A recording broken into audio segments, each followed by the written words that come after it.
So we're going over to Kjell Rylander. He lives and works in Stockholm and Oslo. He's currently associate professor at Ceramic Arts at Oslo National Academy of Arts. Rylander holds an BA and an MFA in ceramics from Konstfack, University of Arts. His work has been exhibited internationally and acquired by, amongst others, the National Museum of Art of Architecture and Design in Norway, the National Museum of Fine Arts Stockholm, Sweden, Bergen and Røska Museum of Fashion, Design and Decorative Arts in Gothenburg. Welcome to Kjell Rylander.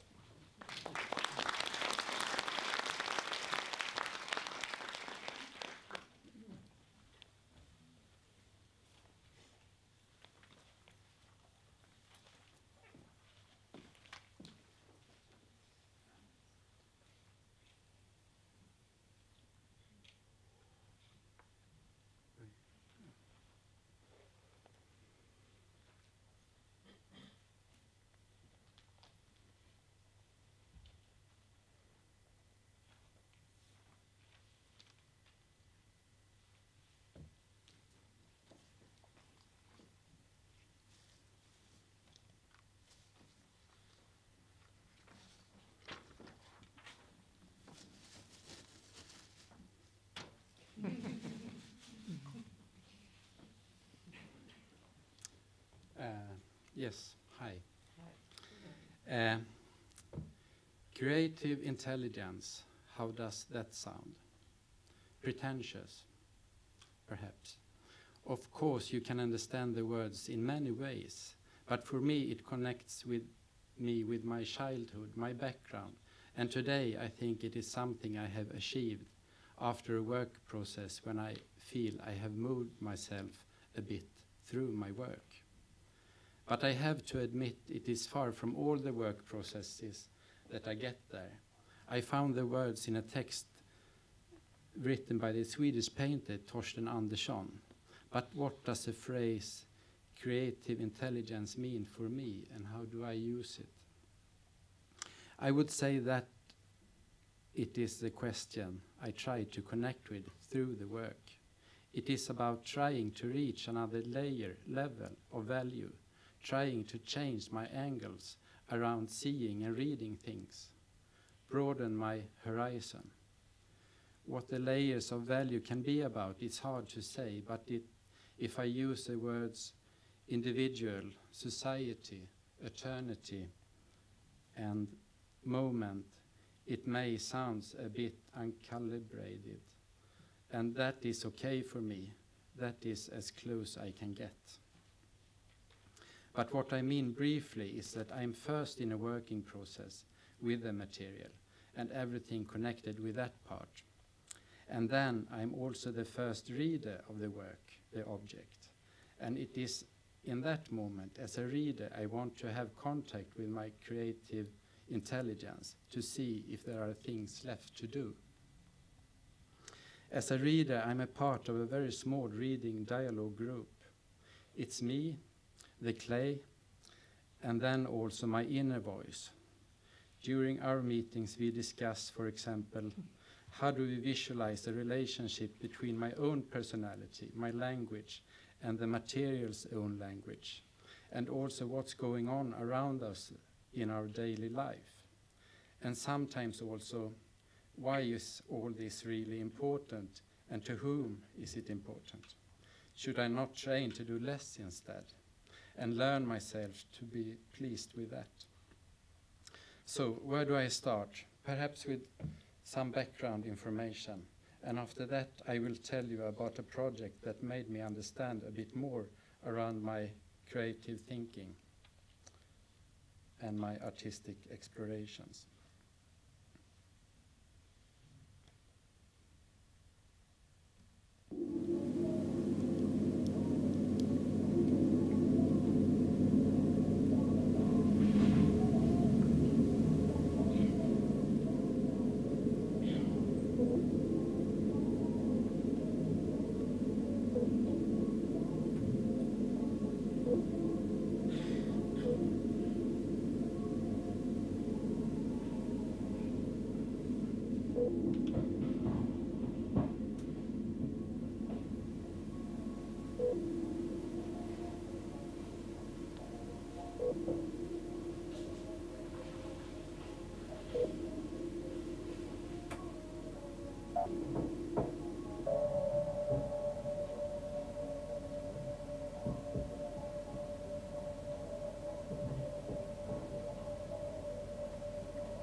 To work with clay is to put your fingers in prehistoric time of cosmic forces, clay transported by hundreds of millions of years of continents in friction, driven and collided, abrasive and trembling, layers of rock, soil, sand, clay and dust, where this geology meets human culture. No person has become sweaty to produce granite, lime, quartz, etc. No, the sweat comes then in the processing of nature's raw materials. My education history with clay began with an evening course. Then it was mostly about learning the foundation rules with different techniques. During that time I was working as a carpenter, woodworker and built houses. After a few semesters at evening school I wanted more. I quit my job as a carpenter after many years and began an aesthetic preparing school with ceramics. To historicize is important. Why am I here today and not back there?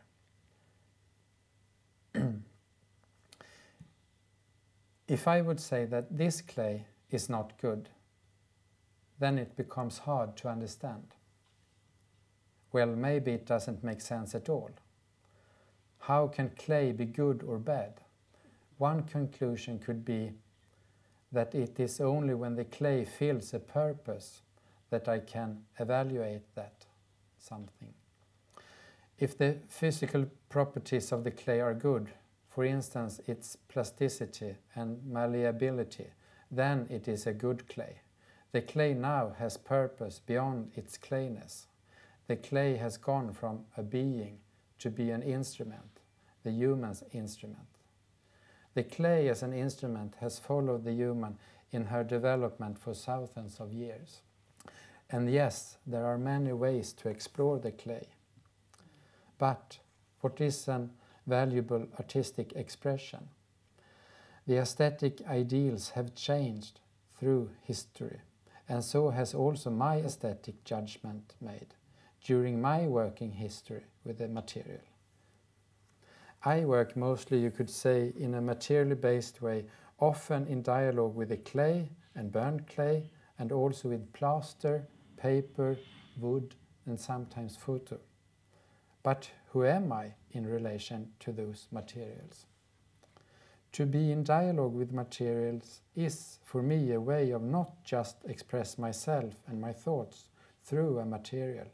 It is about remembering and understanding that the material itself has a history and status, and thanks to it, its own visual voice. A voice that is an important part of the artwork's expression. Tradition and history are also instruments to be aware of in our dialogue. Thematic, you could say that I work with materials based on a kind of language value. I'm interested in how, in what way, a work can be valuable for us in our dialogue. During my life, our society has been very focused on knowledge and science, something that has increasingly influenced the art culture and has given the art culture new areas, such as the research-based art. But it is in the very human state of not knowing that much of the creative thinking and the artistic exploration take place. Since my bachelor project, my artistic activities have been a mixture of knowledge and of not knowing. So, my first longer process as my bachelor work meant made me create new thinking courses with small funds. Briefly, from a design way of thinking to an art craft way of thinking. By just being there among the material that was around me, my project took me over and beyond limits that I had not previously thought about. Border spaces and structures I'm talking about, moves in the areas of crafts, design and art, but also around doing, thinking, and in connection to that also the writing part. I started to think more about my role as an artist. As an artist, I will produce culture, and with it a responsibility for how I want to use my voice in the cultural landscape. In the beginning of my project, I wanted to do a thing in ceramic, but I had problems and got stuck, as it can be. It was here at this moment the clay helped me. Until now, my work with the clay had always been on my terms. I was very goal-oriented. I had little experience of cooperating with the clay material. The clay made me understand that I was mostly engaging in a form of one-way communication. I neither saw nor heard the clay. Today I would say that the clay took a theoretical perspective and was trying to influence me to not just use my practical approach, but also start reflecting and using my theoretical senses and my eyes and ears. And that was something that appealed to me. Not immediately, but after a while I looked around and after what could give me energy to move forward. And then gradually my method of working became a mixture of vampire and parasite. What I mean is that I started to use the ceramic department's waste bins as a tool or a machine for producing my working material. The project came to focus on what's already exists and were around me. Instead of do something new, I started to take care of wasted plaster molds from other students. And so developed the project with me reworking what I found. In ceramic work, plaster is a material that is often found in the background in both studio production and industrial ceramic production. Plaster is a material that technically has an absorbent capacity. The absorbing ability can remind of the quality around what the brain collects through events, reflections, sometimes consciously, sometimes unconsciously. And then when the water evaporates and the plaster mold sweated out, the mold gets its shape.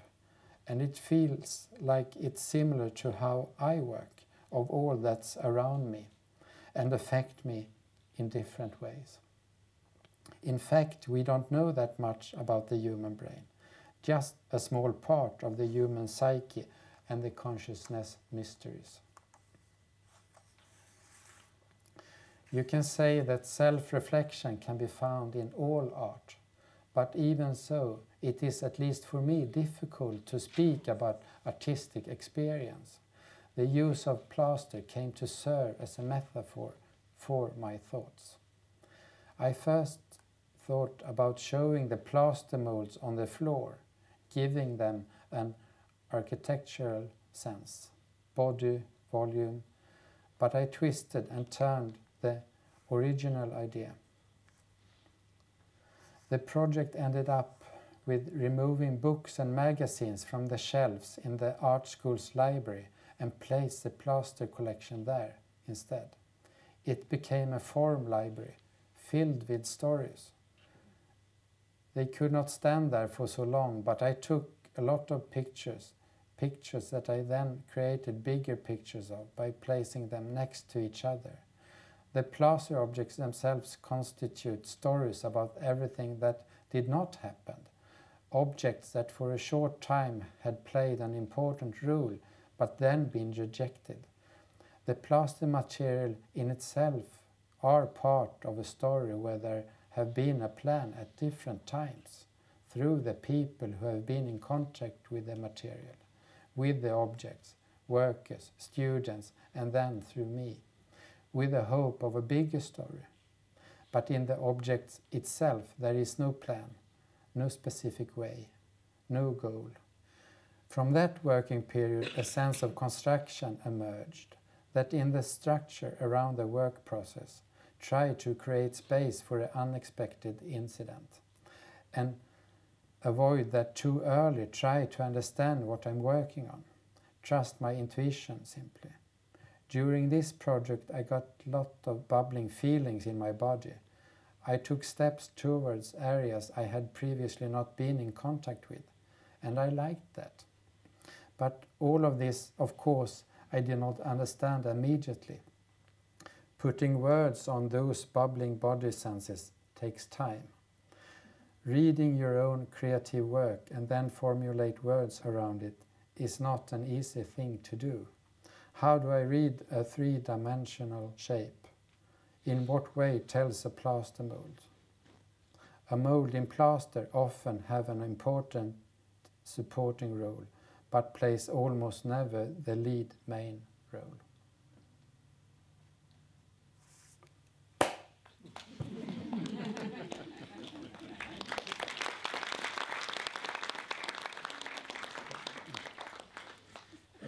Yes. So my question is, how, in what way can I use the tool creative intelligence in my search for meaning, content, stimulation and friction? Or perhaps it is not about this creative intelligence. Maybe it is about the coincidence. But what I know is that I don't want to reach peacefulness.